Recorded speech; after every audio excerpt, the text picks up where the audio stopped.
Okay, hello, good morning mga kapisda and welcome to Jerry's Aquatics. For today's video ay isang mabilisang video lang at i-share ko lang sa inyo yung mga bagong dating natin na isda. So yan, marami tayong nabingwit ngayon na isda na ilalagay natin dito sa aquarium natin. So yan, at kung paano yung gagawin ko pag may bagong dating na isda, yan ang i-share ko sa inyo.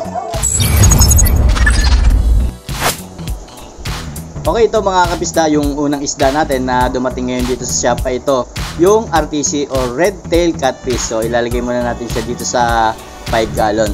Alam naman natin na yung mga ganitong RTC or Red Tail Catfish ay mga monster fish. So lumalaki sila ng sobrang laki. Dito ko lang muna nilagay sa 5 gallon kasi ito yung available na na-cycle ko na tank. Pero ililipat ko pa rin sila pag nakapag setup na ako ng mas malaking tank. Then next naman ito yung Tiger Oscar. So yan, ang size nila mga nasa 3 to 4 inches hanggang 5 inches na. At yung ganito mga Tiger Oscar ay lahi ng cichlid at nabibilang na rin sa mga monster fish. So yan, 10 pieces, dito ko lang muna nilagay sa 10 gallon. Pero yun nga, cycled na yung tubig nito kaya okay muna sila dito.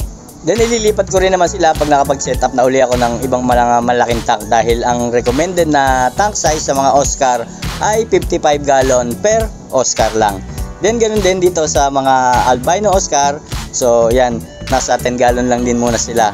At mag-setup tayo ng mas malaking tank para sa kanila. Kahit siguro mga 75 gallon, dun muna sila.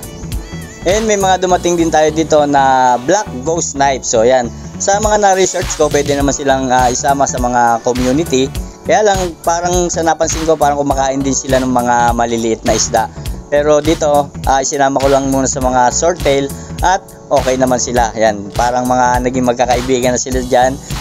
Black Ghost Knife kasama yung mga swordtail na kohako. Then meron din dito dumating na ito yung tinatawag na iridescent shark or mas kilala din sa tawag na hammerhead. Ito dito ko muna nilagay at sinama ko muna sa mga goldfish. Then ito naman para sa mga beginners na pwede ring alagaan, ito yung tinatawag na platy or Mickey Mouse platy kasi nga yung buntot nila parang yung ulo ni Mickey Mouse.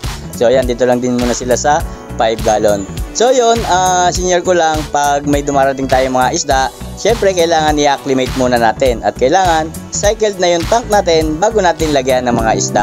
Okay, so yun lang muna mga kapisda, hanggang dito lang muna yung video natin at yun nga, senior ko lang kung ano ba yung ginagawa ko pag may bagong dating ako ng mga isda.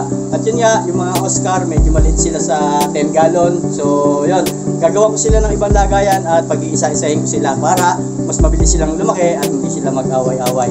Okay mga kapisda, hanggang dito na lang muna at maraming salamat sa mga nakasuporta, nanonood ng mga ginagawa kong video. At kung may mga tanong pa kayo ay paki-comment na lang dyan at sasagutin ko din yan batay sa napag-aralan at na-experience ko na din. Okay mga kapisda, happy Thanksgiving!